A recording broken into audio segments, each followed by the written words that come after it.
If you shoot Canon, you may be asking yourself the very question I was just dealing with. Is the RF 100-500L lens good enough for wildlife photography?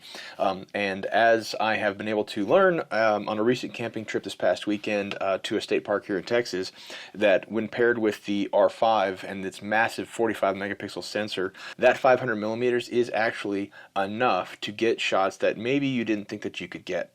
Let's get right to a real-world example of what that 500 millimeters can do. To set the scene just a little bit, there were some white-crowned sparrows at my campground, about a half dozen of them. They're hanging out in the trees and also on the path. They forage on the ground a lot. So I thought, okay, I'm going to kind of get over here behind my campsite and I'm going to get on the ground and get a shot at them. I don't have an infinite amount of space I can close in on these tiny little birds, okay? And this happens all the time, especially with small birds. So what I did is I scared them off once, right? They went back up into the trees.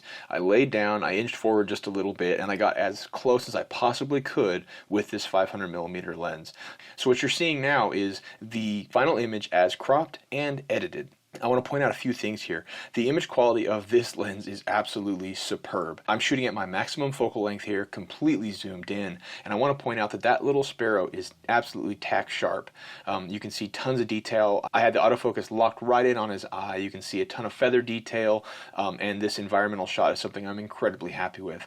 The bokeh in the foreground is really blurry and a little creamy. I really like that. And then you have that tiny path he's on, and then in the background you have some blur as we fall out of focus. Now we're going to zoom out so you can see how far I actually cropped in to be able to pull off an environmental and behavioral shot of this very small bird. We're going to keep zooming out until we get to the raw file extent.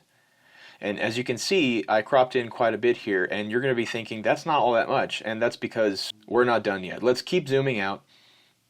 Yep, there it is. Okay, so as you can see, in the original RAW file, I have zoomed in a ton to be able to pull off a shot here that otherwise you may look at and say, oh, I didn't have the reach to get this. With the combination of the 500 millimeters and this incredible 45 megapixel sensor, I'm able to zoom in much further, I think, than I was even able to on my 600. Now, of course, you have an extra 100 millimeters of reach, right, when you have a 600 millimeter lens. But you do not necessarily have the image quality to continue to crop in. I have cropped in a ton of Sigma shots. A lot of the photos that I have are pretty heavily cropped. So of course you can always get a little bit closer, right? If you have an 800 5.6 millimeter lens or a 600 f4, you can get closer, but you'd have to sell your car basically to get to that, and I'm just not there yet. Maybe one day. Extenders are also a possibility, and that's something that is a piece of kit that I'll probably add in the future, is the 1.4 RF extender, but we're not there yet. The combination of this massive sensor on the R5 and the incredibly